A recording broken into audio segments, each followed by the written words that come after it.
everybody, welcome back to another video. Before we get into today's topic, I just want to say a big thank you to you guys because over the past 2 weeks, I think I've had maybe 40 people subscribe to this channel, which I know is like not a lot in the grand scheme of things in the YouTube world, but to me, it just warms my heart. I don't have, a ton of subscribers, but as a person who just does this as kind of like a part-time fun hobby thing, it's just really nice to see. Anyways, today's video is going to be talking about how I plan my vegetable garden for my balcony. This was a topic that was requested by a few people over on my Instagram, so if you're not already following me over there, you should definitely go do that, because every now and then I will put out questions to you guys about what type of content you want to see me make. And since we are into March now, which is prime seed starting time, I figured I would talk to you guys about how I plan my garden. So this video is more geared towards balcony gardening and container gardening, but if you're planning to grow an in-ground garden, hopefully some of these tips can be applicable to you. So I'm gonna go over the things that I take into consideration when planning my garden, and then I'm gonna show you guys how I'm planning to set up my balcony garden for 2022. The first thing I take into consideration is sunlight. Currently we live in a west-facing apartment, so in the spring and summertime we get around 8 hours of sun per day. I consider this to be full sun, so this is something I keep in mind when considering what type of crops that I want to grow, because certain vegetables love the sun and others not so much. So when picking out a spot for your garden, take into account how many hours of sunlight that area will get. Along with sunlight, temperature is another big factor in choosing what I grow. I typically plant 2 rounds of crops. The first one are the ones that I start very early in the spring, and these are my cool weather crops. These will include things like leafy greens, radishes, and peas. Those guys are the first types of crops that I will put out onto my balcony because they can tolerate the cooler temperatures. My second round of crops are my warm weather loving crops, so these are things such as peppers, tomatoes, and certain herbs. Generally speaking, you can start these seeds at the same time that you start your cooler weather seeds. Personally, for me, I found in the past that my tomato and pepper plants germinate like crazy, so sometimes I hold off on starting those seeds until a couple weeks after I've started my cool weather seeds, just because sometimes they got so big that I didn't have the space for them, but I couldn't put them outside yet. To sum it up, before you start your seedlings, research your growing area's monthly temperatures and weather patterns, and also know when the last frost is going to occur. If you're like me and you live in Canada, particularly the GTA, last frost typically occurs around the end of May, which is so annoying because I'm just itching to start my garden outside. The next thing I consider when planning my garden is containers. Since I live in an apartment, I find that I tend to have the desire to grow so many different things, but obviously I'm limited on the amount of containers that I can fit onto our balcony. So I'll take inventory of the containers that I do have and start my planning from there. Over the years, I've learned which type of crops prefer deeper containers and which ones are okay with more shallower containers. So I kind of map out what's gonna go in which container based on that. For example, I like to put my lettuce and other leafy greens into the shallow containers because I'm not planning for them to grow into full heads of lettuce, as I personally just like to harvest them when they're still quite small so I can just kind of make salads on the go whenever I feel like one. Peppers and tomatoes prefer deeper containers, so I'll make sure that I set aside the deepest containers I have for those guys. If your crops have the appropriate amount of growing space, then you'll get happier, healthier plants. The amount of depth and space required depends on which type of crop you're growing. So if you want to pause and read this brief list right here, you can see which ones prefer less space and which ones prefer more.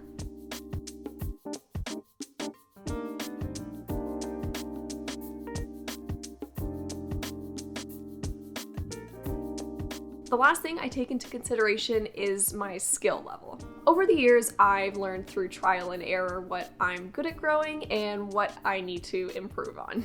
I still tend to grow a lot of vegetables that are considered beginner crops, like peppers, tomatoes, and beans, but that's just because I like growing those vegetables. That being said, each year I do like to try growing one new crop just to try and push my skill level. Last year I tried growing peanuts and it was a massive fail. Long story short, it was mainly due to me being a depressed bean and not giving my plants the full attention that they deserved. But I want to try growing them again this year because apparently they're pretty easy to grow, but apparently not for me. And that's basically all there is when it comes to planting my vegetable garden. Before I wrap up this video, I'm gonna go over with you guys what I'm planning to grow this year. So without further ado, here is the plan for my vegetable garden. So this is what our balcony looks like, obviously not to scale. Right here is the door to get out onto the balcony, and this area here is where we have a couple chairs and then just a little mini table in the middle. Usually I just tend to put a decorative plant there, unless I absolutely need the space for one other vegetable, but I don't really do anything with this area, so we're just gonna kind of ignore this right here. This is how I've laid out my pots in previous years. The only thing that's different is I did end up buying one new big circular container, which I'm gonna be putting some butterfly pea seeds in. It took me forever to find these guys, but I'm so happy that I did because I've always wanted to grow these for the flowers. If you don't know, these are the flowers that often get put into tea, or you can make the simple syrup out of it. And basically what happens is the water goes this bluish indigo kind of color, and then if you add something like an acid, say lemon juice, it can turn pink. So it's a very magical flower, and it's actually a perennial, so if I grow this, fingers crossed that it will return next year. So since I've started off with this pack of seeds, I'm going to show you guys where I plan to put it. I'm going to put these guys into this container right here, just because they do require full sun. As you can see here, it says a minimum of 8 to 12 hours of sun is required, and like I mentioned, we get around 8 hours of sunlight with our west-facing balcony. And these guys do like to climb, so what I'm thinking of doing is having them attach onto the shelf. Although if I do ever want to move the shelf, I'd rather not destroy the whole plant, so maybe I will get its own trellis, but I will figure that out in the future. But I think this will be a good spot for them to climb, since there's also this wall here, so maybe I can kind of train them to climb up there as well. Wouldn't that be cool if like they just climbed up and like over our balcony, because our balcony is covered, and you just imagine being surrounded by these beautiful flowers. So next up we have two varieties of radishes. I've got these white icicle ones and then these red and white tip ones. These guys are going to be part of my first harvest since they do well in colder weather. And once I've harvested all of these guys, I will change what is in the container that they're growing in. So I'm thinking of putting them in this container right here. And then once they're done growing, I'll maybe swap it out for some peppers or maybe even just flowers. I still haven't quite decided yet. I do have a lot of various flower seeds, so I'm thinking that maybe once the radishes are fully harvested, I will plant a couple of these because a lot of these wildflowers do suggest being germinated in warmer temperatures, so I think it will work out. I just like having pretty flowers on the balcony, and you know, it benefits our pollinators, and if I ever wanted to make my own little bouquet for inside of the house, then I can just pick whatever I want. This pot right here will be our trusted green onions. I don't even bother changing the pot that these guys are in because they just grow back every year, and usually I either have them here or where the butterfly peas are gonna go, but I think we will just give this spot to the green onions again. So these two containers here, I'm going to be doing some cool weather crops, and then again, like the radishes, once I've harvested them all, I will put something else in here. But what I'm going to do for this one up here is I'm going to do some curly kale and some Swiss chard. I'm currently growing arugula indoors, and I did use all the seeds for that. Otherwise I would have also grown some arugula, so maybe I'll get some more seeds, but if not, I think I'm just going to split this container with some kale and with some Swiss chard. And then in this container over here is where the lettuce mix will go.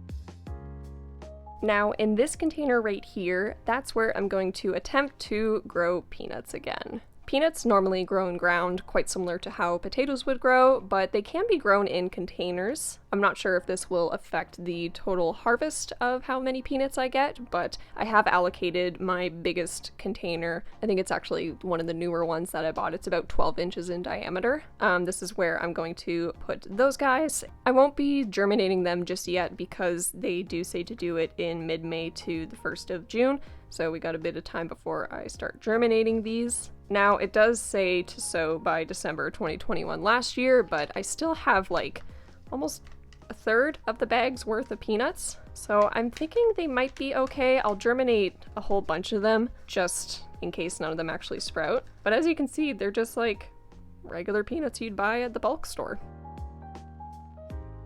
And tucked away in the back corner here behind the shelf, I'm going to be growing some cucamelons. This is where I grew them last year because they are a little sensitive to the sun, and usually by having this shelf, which we're going to get to in a second with all these containers on it, it usually provides a little bit more shade even if, say, we have a full day worth of sun. Unfortunately, last year I didn't get too many of these guys because this plant was dealing with a fungal infection. So keep your fingers crossed that this year we actually get some cucamelons. Also, they're technically called mouse melons, but I've seen them called cucamelons, and I think that name is adorable. So onto our shelf, we have 4 shelves that we can work with here. The bottom one, I like to do some sort of climbing vegetable because I do have these poles that go along the back of the shelf, which are great for climbing up on. So I will put some peas in here, and these guys do prefer cooler temperatures, so these will be some of the first things I germinate. And then by the time the warmer weather rolls around, hopefully I'll have harvested a bunch of peas, and then I can just remove the plants from the shelf and again plant something else in here. Normally, once the peas are done growing, I will put something like tomatoes or peppers into this container. However, I don't actually have any tomato seeds, so I might either get some or just figure out what else I can put in here. So these are my pepper seeds that I've harvested from previous crops that I've grown. These ones are just generic red chili, and these ones are jalapenos. I'm a total baby when it comes to spice, so these peppers are mainly for my husband, who loves all things spicy. So I will likely grow a bunch of these to put in either of these containers. I'm also thinking that maybe I might do a tea garden again this year in this container. I only have seeds for some mint and cornflowers. If I want to do something like lavender or chamomile again, I'll have to buy some more seeds because I used them all last year. So I'm going to put this down as a tentative tea garden. And if not, maybe we'll just put some flowers in here. I mean, these are technically flowers, but we'll probably throw some wildflowers in there instead.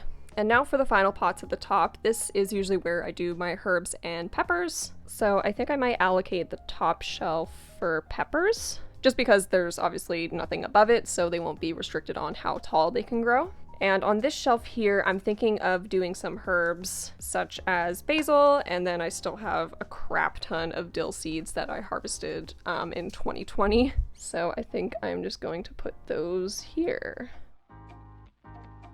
I also might pick up some other herbs like parsley or sage and grow them in here as well. So that's why I'm just calling this like a generic herb container area.